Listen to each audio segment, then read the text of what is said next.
Ladies and gentlemen, this is JD Sloan here on the Tape Changer's Guide to 90s Pro Wrestling, and I'm here with New South Championships Wrestling's newest megastar, Dave Brondel. Dave, how are you doing tonight? I'm doing great, man. How are you? Good, man. So you are, what, 5 weeks into the company? Oh, well, I guess weeks because it's every 2 weeks, so about 2 months? Give or take 2 months, yeah. But yeah, it's been a lot of fun, honestly. It's everything I've wanted so far in a wrestling career. I'm having a lot of fun. I'm working the people that I, like somebody I've trained with, like Ruthless Reynoso, or somebody I've watched for a while, like Richard Lowe. It's a learning experience, but I'm having fun at it. I'm learning a lot. I'm going out there. I'm honing my craft. I'm doing what I can to get my leg up in this business. So let's kind of start in the beginning. Let's talk about your upbringing and what kind of got you into pro wrestling and kind of how you brought your journey to this point now. What is it about? Who did you grow up looking at and thinking like, this is the guy that I want to be. This is who I want to pattern my journey after. So it's funny. So my mom is based in Kentucky. She used to go to a lot of shows in Bowling Green and surrounding areas with my Nana and my aunt. My Nana's the one that got me into wrestling, honestly. I would grow up. I would stay at her house for weeks at a time, watching wrestling, studying wrestling. She would tell me, these are the guys from Memphis, like Jerry Lawler, Doug Gilbert, Eddie Gilbert, guys like that. Or, we would watch old WWF, old WCW together, old ECW together. So, like, my roots are pretty much planted here in Kentucky. I used to grow up going to shows here with my Nana, my mom, my dad, people like that. Like guys like Farmer John, Dale Mann, Terry England, a guy that, I've been able to work closely with here these last few months, just sitting backstage at shows, learning everything with production, commentary, stuff like that. Terry's a guy that, has been around the business for years. Same with Richard Lowe. Those guys are really, like, I like sitting under them and sitting under the learning tree, for an example, And how did you come about the New South Championship Wrestling Training School? Like, because it's been what? How long have you been around? I mean, a year? Since last July, it started with the training school that started last July. I feel like I've known you for so long. You know what I mean? Like, it's hard to it's hard to even remember when like you weren't around necessarily. So it's crazy because the first time I remember meeting you was like July of 2018. It was at a show in Bowling Green. Yeah. It was the show with Jim Cornette. Yeah. And I bought some figures from you. Yeah. It was like, this guy's super cool. Yeah. Has a lot of figures. I'm a big figure guy. I like collecting what I grew up collecting, pretty much. Yeah. My Nana would buy me all these toys. My mom, my dad, like everybody would buy me these wrestling figures. So that's something that's like nostalgic for me. Sure. So I still collect as an adult. And you're the main hookup for me. Yeah. Honestly. So that was the first time I met you, and the first time I met Carver as well. Mm-hmm. I would come to the shows anytime I would visit my mom. I'd come down on a Friday. You guys would have a Friday show. I'd come to the Friday show, go to my mom's house. Sometimes we would go to the Saturday show as well. It was just like, it made me feel like a kid again. Right. It made me feel like I was growing up, going to those Bowling Green shows at the Armory, stuff like that. So it was super cool. That's how I pretty much came across the New South School, was coming in contact with Carver. Uh-huh. That guy's done so much for me in my wrestling career. I know it's still pretty young. I'm only, a couple months into the business, really, like wrestling. I've been training since last July, but, I've been able to go on road trips with with Christian James. I've been able to study under that learning tree, and I feel like it's been beneficial. Same with like you going on road trips with you and Kevin Martin. Like I've been able to really learn and grow and understand the wrestling business a little more. Yeah, because I mean, there's many different avenues in this business on how you meet people, how you gain contacts, how you make a little money. Exactly. There's a lot of different ways you got to do it. Right. So you contact Carver, and you become part of the New South Championship Wrestling School. So kind of take us through a little bit of that, because you actually were injured during your training. That really kind of the normal person, this probably would have set you back. Yeah. But I mean, it didn't set you that far back. It's super funny because it wasn't even like a wrestling related injury. I went to a hardcore show. I saw music. Yeah. Music, hardcore in the music genre, and not a hardcore wrestling show. Right. Like those are great as well. Don't get me wrong. I support all wrestling. Support all wrestling. Support indie wrestling in general. Sure. But no, I saw Year of the Knife, Sanction, Terror, Counterparts, and Stick to Your Guns all in one night in Louisville. It was either Louisville or Lexington. I can't remember which. I'm not originally from here. I'm from Missouri. I moved from Missouri to Kentucky to be able to wrestle. Right. That's pretty much my journey getting into this. Because you would come to the shows while you still lived there. Yeah. And you were just here visiting your mom. Yep. So you come to the shows. When Carver opened up the school, that's when you kind of made that decision, hey, I'm going to move here full time, and this is what I'm going to do. Yeah. Yeah. I got out of and you're already trained at this point. At this point, you started the training. Right. Yep. I got in a lengthy relationship. I was like, you know what? It's now or never. If I don't do this now, when am I ever going to do this? So I pulled the trigger, moved in with my mom. She's really helped me out. I've been able to learn and grow under the New South Championship Wrestling Learning Tree. So, yeah. So, I can't even remember.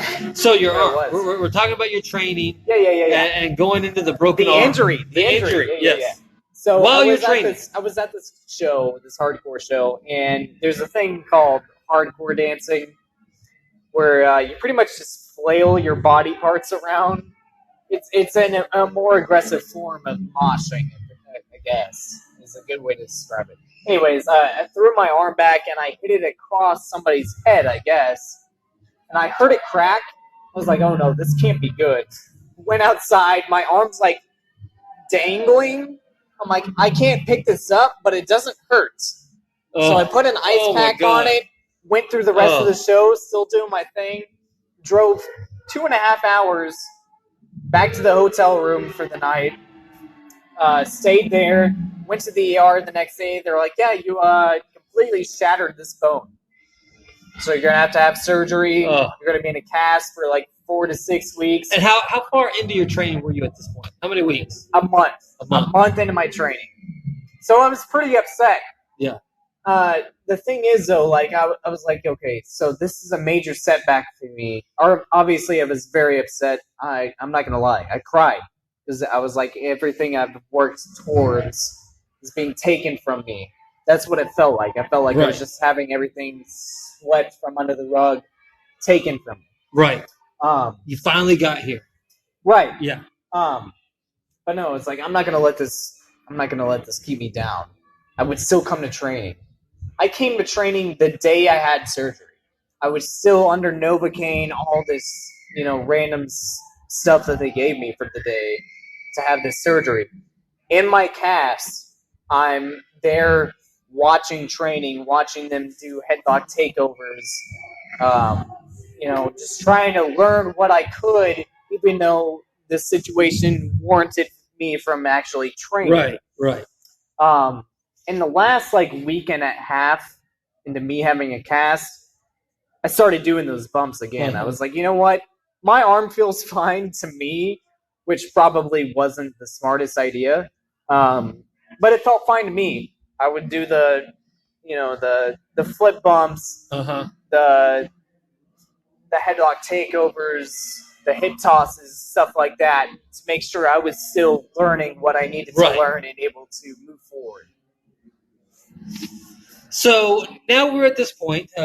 You've been in the ring now for a couple of months. Mhm. You are actively taking bookings, and you found yourself in a situation with Richard Lowe. And kind of walk us through. First and foremost, tell me, who is Dave Brondel? Tell the world, everyone listening, who is Dave Brondel, and what's your mission statement? What are you here to do? What are you here to prove? What are you here to?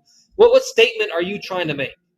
Honestly, like Dave Brondel is the underdog. Dave Brondel is the smaller guy, the weaker guy that nobody would ever think would rise up from the ashes and do the unthinkable. And so Richard Lowe's been calling you out. You've had a few run-ins with him. Yeah. Everyone knows he's a giant Humpty Dumpty dumpster fire of a human being. Well, you got that right. Richard Doe is what I like to call him because he's a giant doughboy. But that's neither here nor there. But obviously, he it's almost like he decided to put the tights back on because I took over his position and I'm promoting New South Championship Wrestling now, and because of that, he's wanting to take out his unhappiness with his position out on the younger upstart pro wrestlers. Yeah. And because of that, you two have had these run-ins. Yeah. And so kind of talk about that right now. Because this is your first feud. This is your first program in the world of wrestling. See, it's crazy because, I look up to guys like Richard Lowe, the guys that I've grown up seeing and, coming to shows, watching, doing their thing in the wrestling business. I feel like I'm not even being given a chance to shine, to really show what I've got because of guys like Richard Lowe thinking, this newer generation has nothing to offer. But, we have a lot to offer. We have a lot to offer. We are the future of this business. Right. And guys like Richard Lowe, while I respect him, I feel like he's kind of trying to keep you down. Yeah. He doesn't want to lose his spot. He doesn't want to lose his opportunities, and so he wants to keep the young guys from gaining those same opportunities that he wants to have. Exactly. And I mean, you've got the crowd behind you here at New South Championship Wrestling. I'm sure everyone that's had the opportunity to see you on whether the TV show, the streaming service at newsouthwrestling.com, you've got the fans behind you, but now you really just need that opportunity to have that match to go out there and prove to yourself that you have everything, that you are everything you've ever wanted to be in this business. 100%. So let's talk about where the fans can kind of follow you and follow your journey because you're so young into your career. The fans that follow you right now, they have the opportunity to follow you from the very start. The very start. You have a long way to go. You have many, many, many years and booking opportunities and different territories to wrestle in. So where can they find you and follow you right now? Honestly, you can find me on most social media outlets. Instagram, it's Elbow Drop the World or NoSimpy666. A lot of my Twitter or a lot of my social media handles are NoSimpy666. My Twitter is NoSimpy666. You can find me at James Burr on Facebook. But yeah, pretty much I post about my wrestling journey, my everyday, day-to-day life. I'm a big mental health advocate. I've suffered with depression and anxiety my entire life, so I want to make sure that, people don't feel alone in this world and, know that there are options out there for other people with, that are experiencing the same thing that I'm feeling. Yeah. Or have felt for, years and years and years. Same with everybody else. But find me at those handles on any social media outlet. I'm more than welcome to talk to you. If you ever feel like you need a vent about anything, hit my DMs. I'm more than open to any conversation that comes to my way. Sweet. Well, I appreciate it, man. Dave Brondel, you are an up-and-coming superstar, someone to watch, someone to follow, someone to remember that name and tell your promoters. If you love local pro wrestling and you have your own company that you go to and you enjoy what they do, then make sure you mention that name to that local promoter because this is how it starts. This is how it starts for everyone. It's all about getting in that car and traveling and going out there and taking those bookings. And you're so young into that opportunity and that time. that I hope everyone has an opportunity and chance to see you. So I appreciate you taking this time and at this event tonight, and hopefully we'll hear from you very soon. Thank you, man. I appreciate it 100%. It's that DIY mentality, tell a friend, tell a promoter, tell a wrestler, get that name out there. And I appreciate everything that you've done for me, everything you've done for this business, and look forward to hearing more from everybody in the future. Thank you very much, and hopefully we'll grab some more interviews tonight.